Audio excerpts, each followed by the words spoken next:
Welcome to today's webinar. The topic today is section properties, determination and stress analysis in our section 1. My name is Andreas Hörold. I'm responsible for marketing and public relations in the Dlubal Software company. For instance, the Dlubal website, press releases, German and English webinars, etc. I will be the presenter today and I will also answer your questions.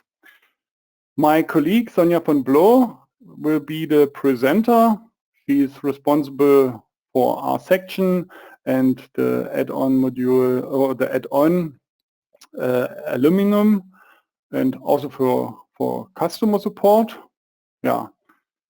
And how you can ask questions. You can ask questions via the control panel on the right side of your screen. You can show or hide it with that arrow here. You can enter a question here and I will try to answer you.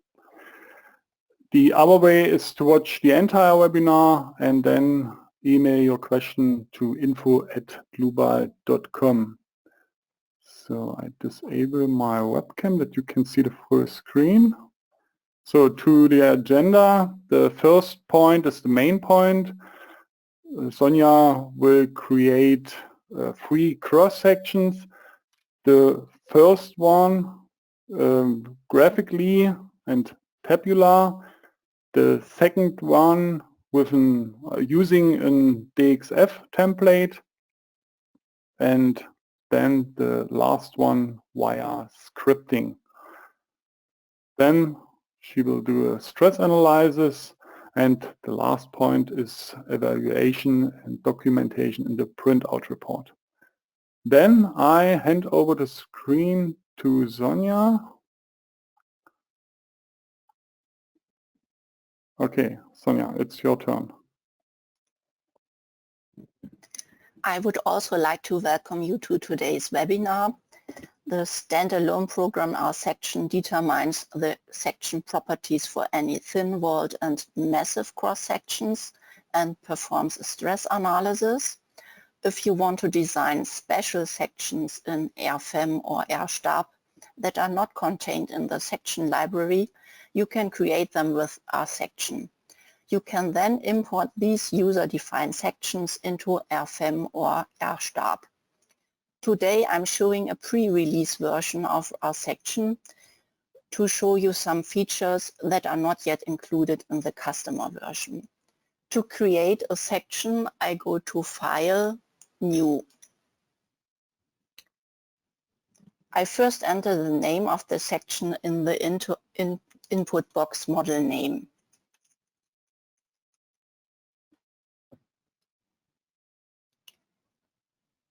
Furthermore, the analysis method must be defined here in this section. The following analysis methods are available. It's the finite element analysis, the thin-walled analysis, and the high-rise core analysis is only included in the pre-release version. The difference between finite element analysis and thin-walled analysis is the calculation of the properties and stresses on the gross cross-section. With the finite element calculation, the calculation is based on the FE method. When analyzing thin-walled structures, the calculation is essentially analytical. I choose here thin-walled analysis. The effective cross-section can be calculated for both analysis methods. The license for the extension effective section is required for this. The green dot that you can see here in front of the extension indicates that a license is present. After activating the extension, a standard is to be selected. The effective cross-section is then calculated according to the rules described in the standard. The following standards are available. It's Eurocode 3 Part 1.1 and Eurocode 3 Part 1.3 for cold form sections. The Eurocode 9 for aluminum is only included in the pre-release version. The selection of the analysis method here and the standard is irrelevant when using the R-section cross-section in RFEM or RStab. You can select the analysis method in RFEM or RStab regardless of what is defined in R-section. Furthermore, the subpanels are generated in the design add-ons in RFEM or RStab based on the standard selected in the add-ons. After clicking on OK, the new file will be created. The R-section user interface is structured like the RFEM or RStab user interface. Here in the middle, you can see the working window. There you can carry out the modeling graphically. Furthermore, the results are displayed graphically after the calculation. In the table here below, the keyboard is primarily used for the numeric input. After the calculation, the results are also listed in numerical form. Here you can switch between basic objects, load cases and combinations, and the results. The tabs that match the selection are displayed accordingly. If I here select load cases and combinations, I see the tab load cases and load combinations. Or if I select basic objects, here the tabs materials and sections are available. The navigator data here on the left manages the input data. The dialogues for creating or changing objects can also be called up. This can be done via right-clicking on such a tree, and then you can call up the edit or new material dialog. Then I go to the next tab. It's a tab Navigator Display, and the Navigator Display controls the graphical display in the working window. Here I can determine which objects are to be displayed in the working window by activating or deactivating the checkbox. Furthermore, the navigator result appears after calculation. This can be used to control which results are displayed in the graphic. Sections can be generated via graphical tabular input, via importing a DXF file, or using a script. I will show you all three input options today. I first show the graphical input of a section. For this, I first create a material. A material has already been created here. I open the Edit Material dialog via the context menu. And in the list, you can add a new material by this button, or you can copy a selected material. Furthermore, I can enter a material directly in this input box. For example, if I type in this material, then our section lists all material that matches this search criteria.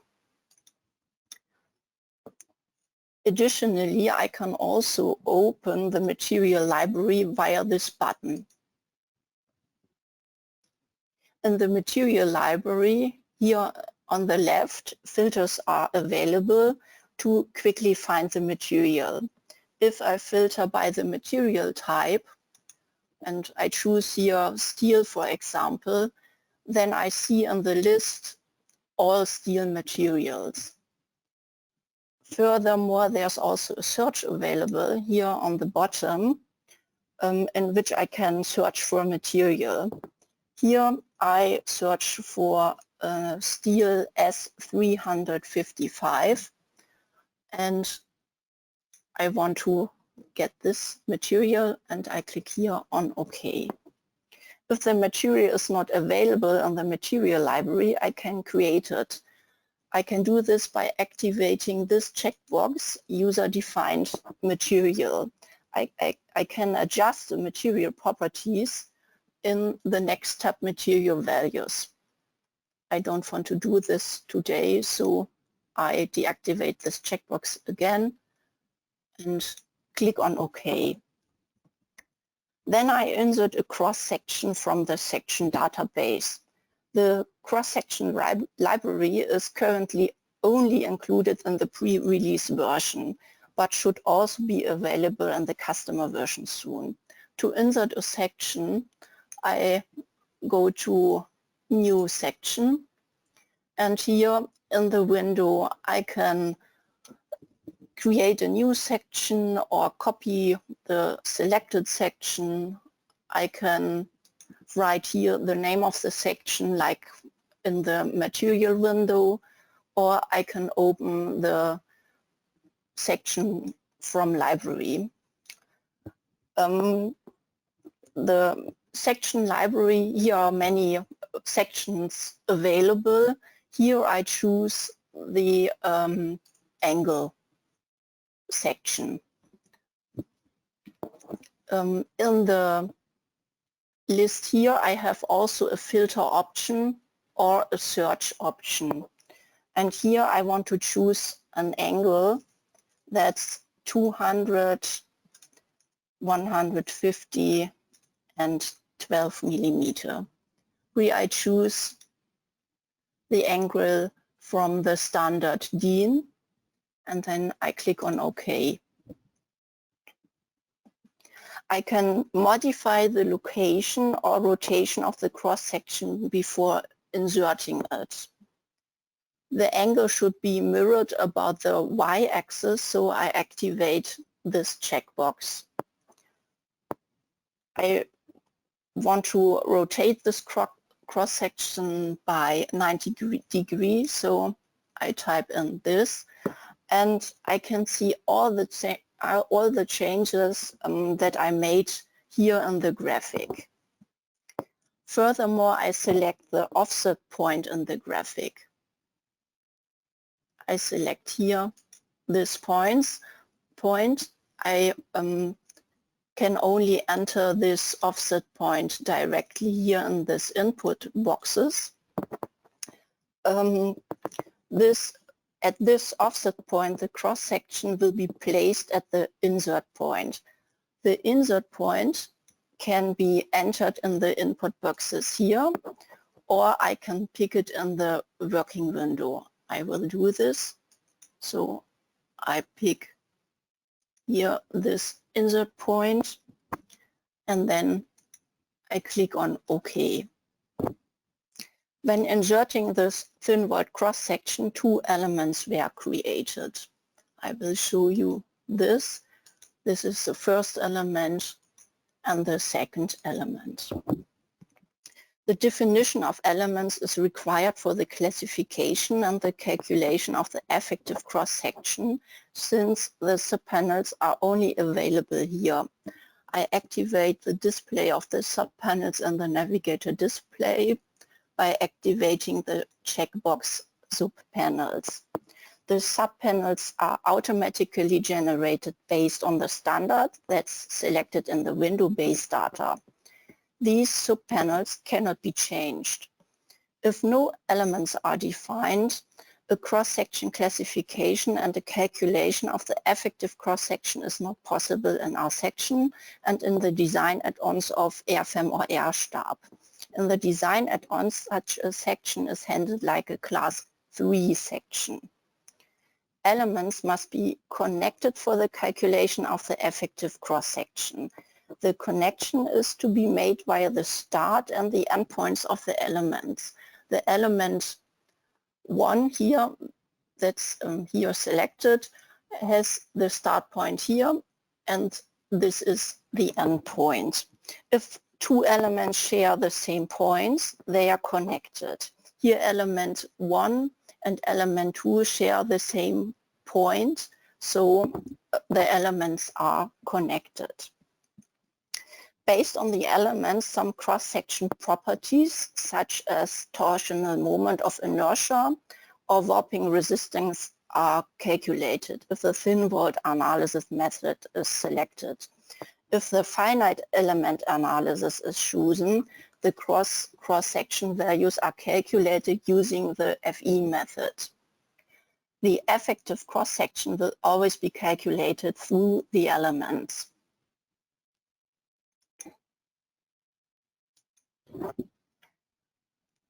Elements must always lie on a surface. In our section, this surface is called part. This part was automatically created when inserting the cross-section. I show you this. You can see this part here, and this is this part. Based on this part, cross-sectional properties such as cross-sectional area and moment of inertia are calculated in both analysis methods. This means that any geometry can be created. The cross-section can be subsequently edited. I can do this if I double-click on the section. This opens the Edit Section window where I can define a different cross-section if I want to. It's also possible to move or to copy the entire cross-section by using this function, or to rotate the entire cross-section, or to mirror it. However, to modify individual objects, such as points or lines, the cross-section must be split into objects. The cross-section is to be supplemented by further cross-section parts. I therefore split the cross-section into its individual parts. I can do it if I right-click on the cross-section and then I choose section and convert into normal geometry. The fillet here is not needed, so I can delete this.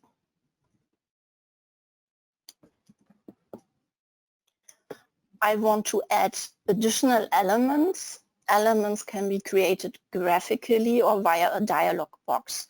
The graphical input is called up via the symbols here in the toolbar, and the input via dialog box is called up via the navigator data here. When creating an element via the graphical input, the part is also created. When creating an element via the dialog box, the parts and the points of the elements must be created beforehand. I create the elements graphically, so I choose here the single. I want to use the input mode length and direction, and the element should have a length of 200 millimeters and a thickness of 12 millimeters. Now I want to reverse the orientation. I can do this by clicking on this button, and then I can place this element where I want it to have. I want to add an additional element. This should be the web. This should be rotated by 90 degrees. Length should be 400 millimeter and thickness 10 millimeter. Here again, the direction is not so good, so I reverse it and then I put it in the work window. Then I hide the subpanels for further editing. So I uncheck this checkbox, and here are created needless lines, so I delete them. That should also be considered in the cross-section properties. I can define them by using these functions, single, continuous, and so on. But there's also function implemented that's called create angled corner, and I want to use this function today. Here I want to use the corner type edge and angle. You can also calculate in the windows. SI units are expected for formulas. This means for unit length you must use meters. But I can also write the unit after the formula. The 6 millimeter double fillet welt is to be defined. So I define for the length L1 6 multiplied by square root of 2 and then millimeter. Angle should be 45 degrees, and then I have to pick the lines for the creation of the angled corners. This is now finished.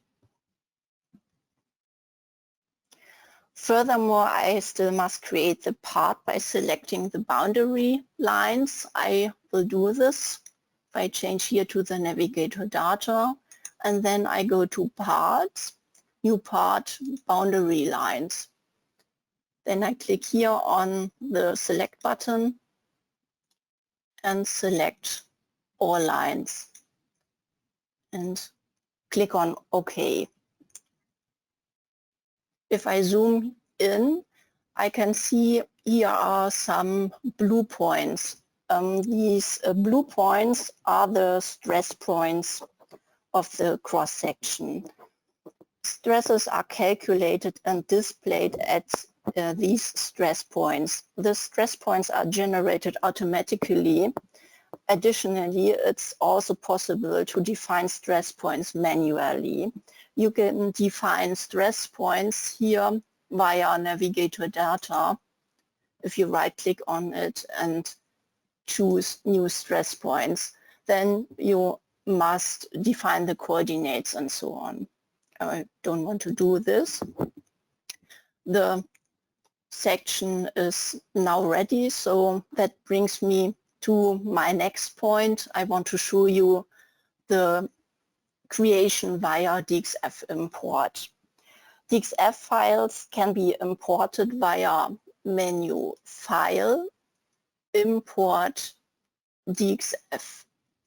Then I choose the DXF file and go to Open. And in this window I can specify the insert point, I can define a rotation, or I can transform coordinates here.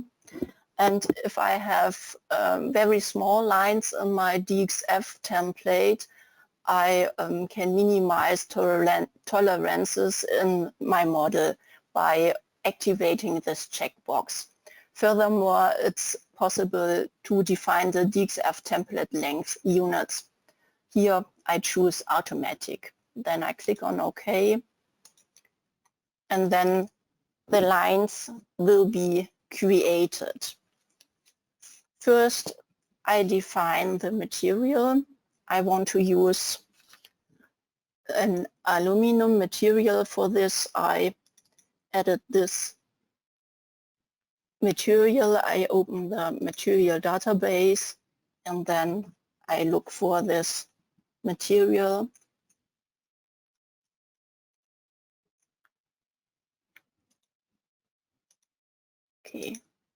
Okay. I want to do a calculation with finite elements. For this, I open the base data window. Here, the analysis method is already set to finite element analysis. This is okay. So I click on OK. For a finite element analysis, only a surface needs to be defined. I would only have to define elements if I also want to do a classification or if I want to calculate the effective cross-section. So I only have to create a surface here. For this, I go to navigator data parts, new parts, boundary lines. Then I choose the boundary lines and I want to deselect the openings. To do this, I hold the button and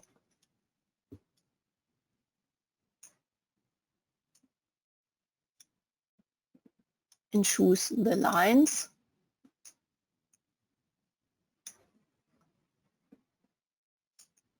That I want to deselect.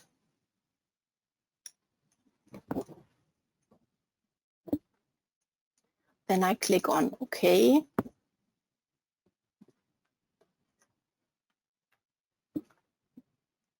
And OK. Then I have to create the openings. For this, I open the new opening window and select also the boundary lines. Here I want to deselect this line, so I press the return button for deselecting it, and then I click on OK and OK.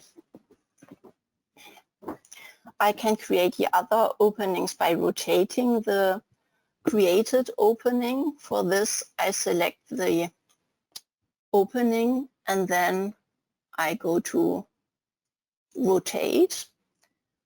Then I activate the checkbox create copy and define the number of copies. This will be 3. Then the rotation angle, 90 degrees, and the point of rotation. I can define it here or I can pick it in the working window. I will do this. And then I click on OK. Then the opening in the middle of the cross section is still missing. For this, I create an opening again. New opening, boundary lines.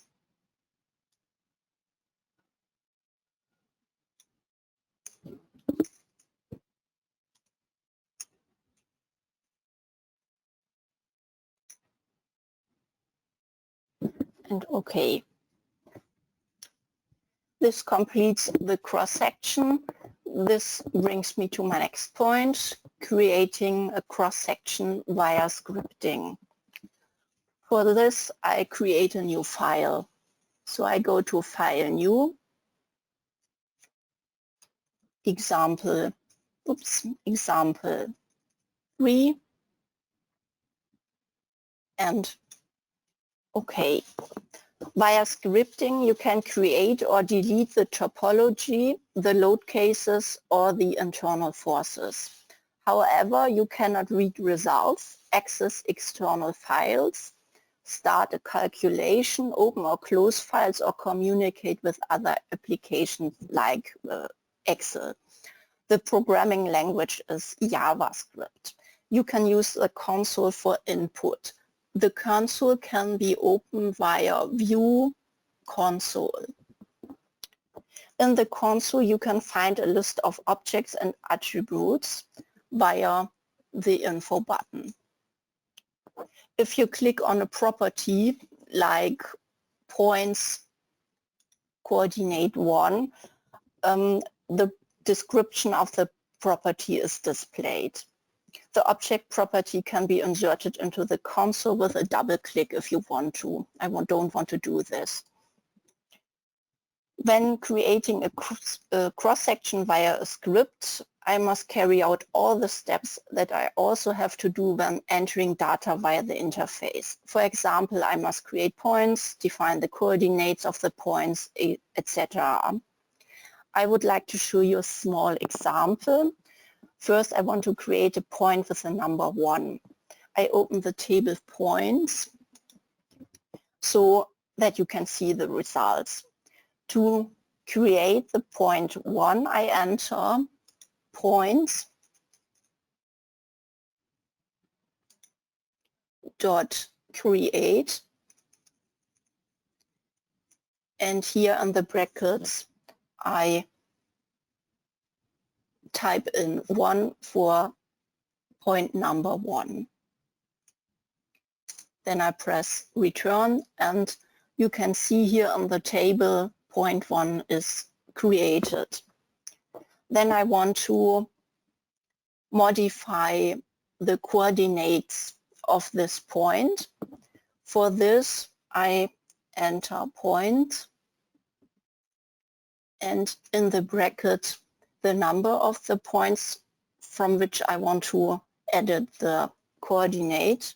This is 1, and then point coordinate 1 is for the y coordinate, and then I have to enter the value.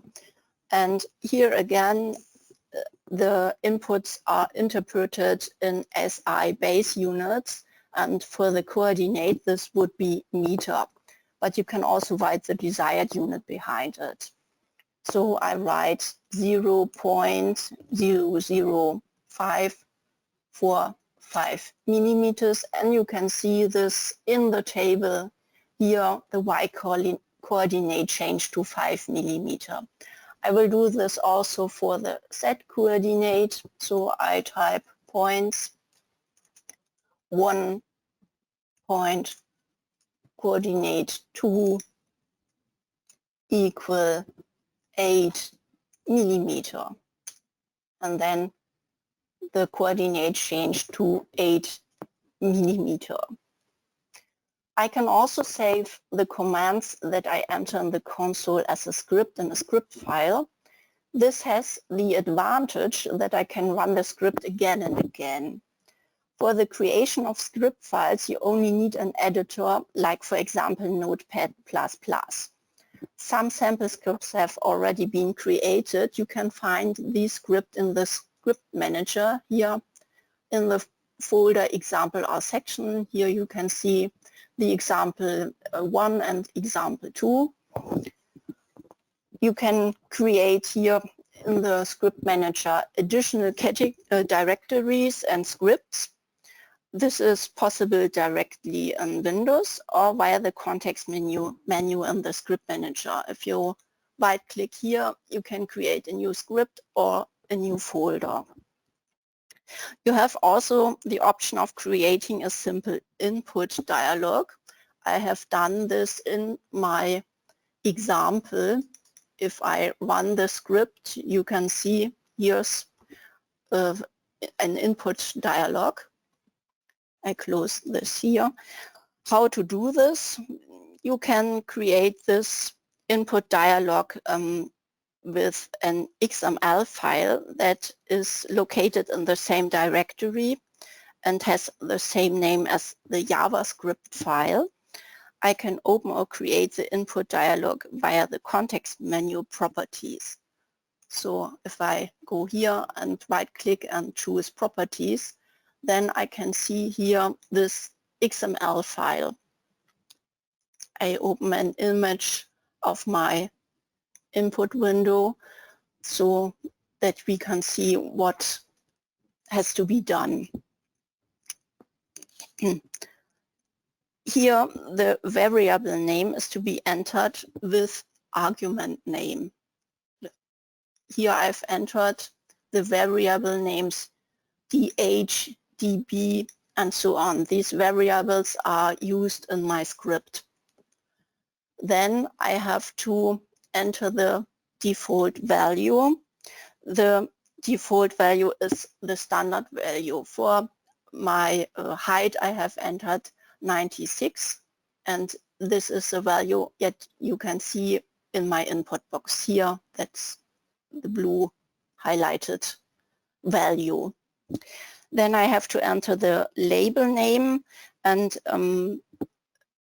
this is here, label name. This is height in millimeter. That's the name that's displayed in the input box that you can see here. First, I open the script example C section. I do this by right-clicking on it and go to Edit. And then I will show you what I've done here. First, I've used the function include. This function here. The include function can be used to access the function of another script. I've written some helper functions that I use again and again when programming. These helper functions are in the script helper functions.js. I can open this also here. And in the helper functions, I have created functions for creating points, like shown in the example in the console. Yes. Or I have created functions for creating elements, lines, and so on. Then I go back to my example C section, to the next function that I've used. This is the function run, and the function run is used to run another script. I run here the script clear input.js. I open the script so that you can see what I've done here. This script clears all inputs, and this is done via erase. Then I open the example C section again, and there I first defined the analysis method. Here I've defined the analysis method thin-walled, and the standard for cold-formed cross-section I've defined here. Then I've defined the material and the points, also the elements with create empty elements with the helper function that I've created in the helper functions, and also the lines, the parts, and the load cases and internal forces. I now want to run this function. I can do this by double-clicking on it, and here I can modify the parameters if I want to. And then I click on run, and this creates my cross-section.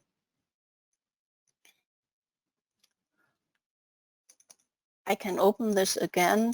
I can change the parameters and run it again.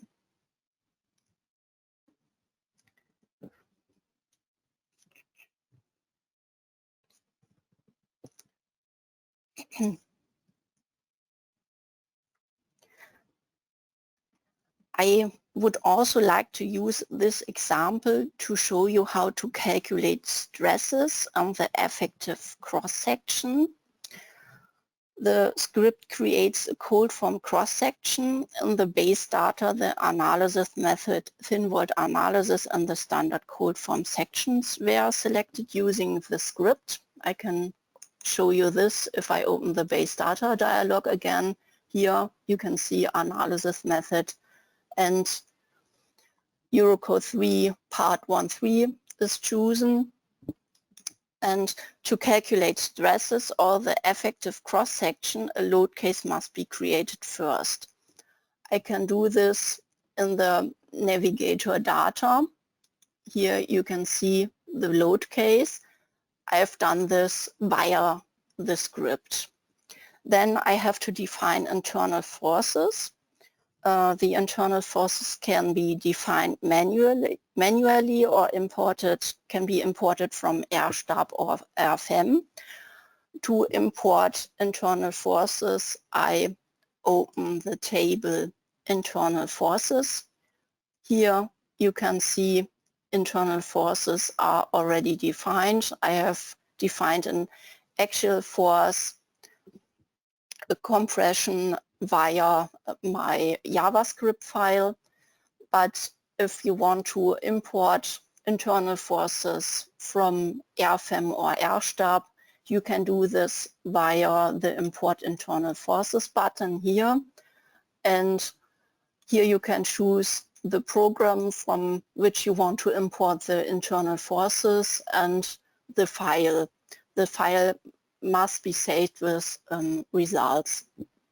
Okay, I don't want to do this, so I click on cancel here. Which stresses are to be calculated can be defined in the navigator data.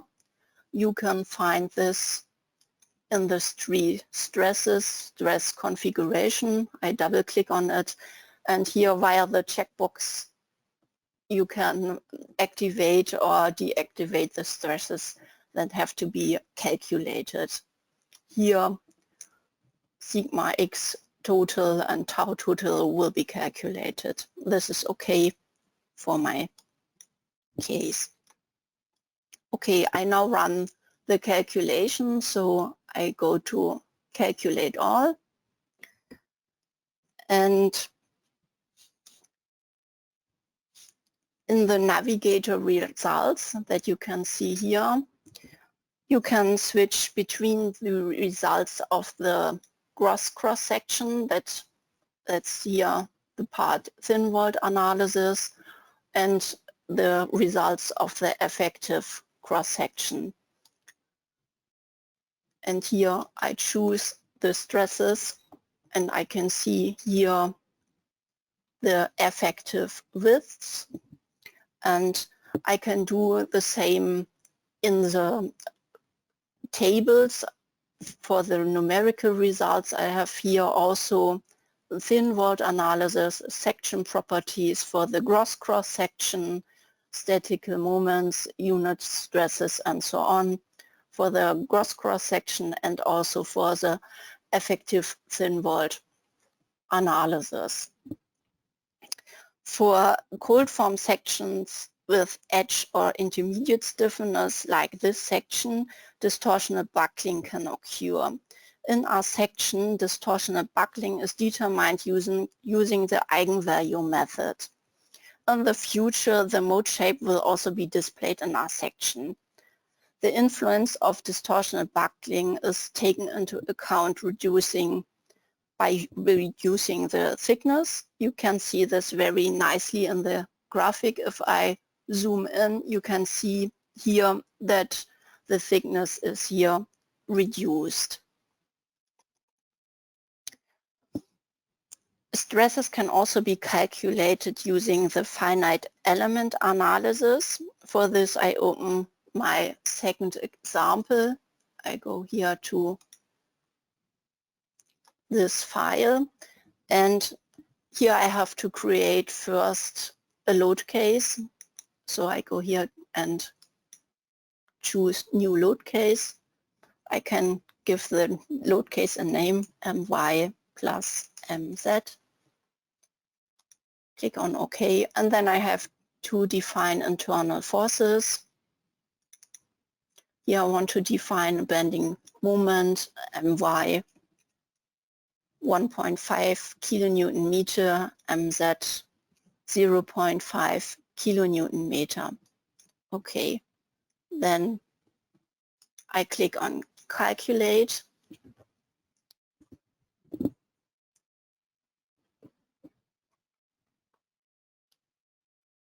And then unit stresses will be calculated, and also stresses from my defined internal forces. I can switch here to this, and then you can see the sigma x total. Finally, I would like to show you the documentation.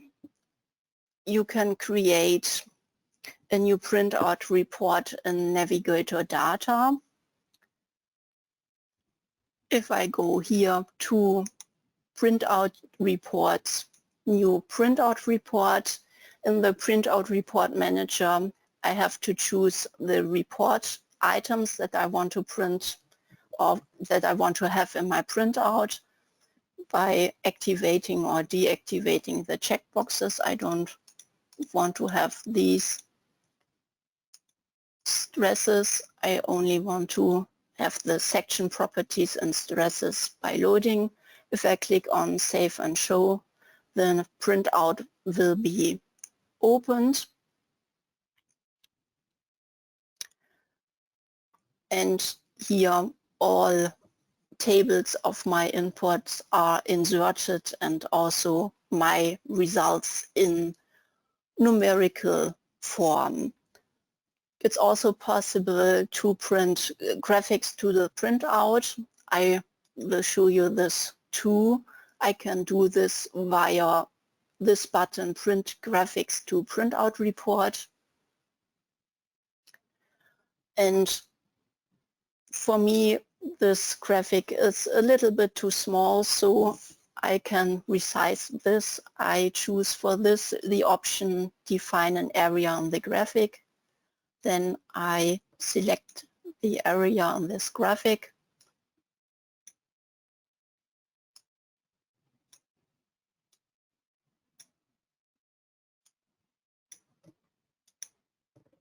Click on OK.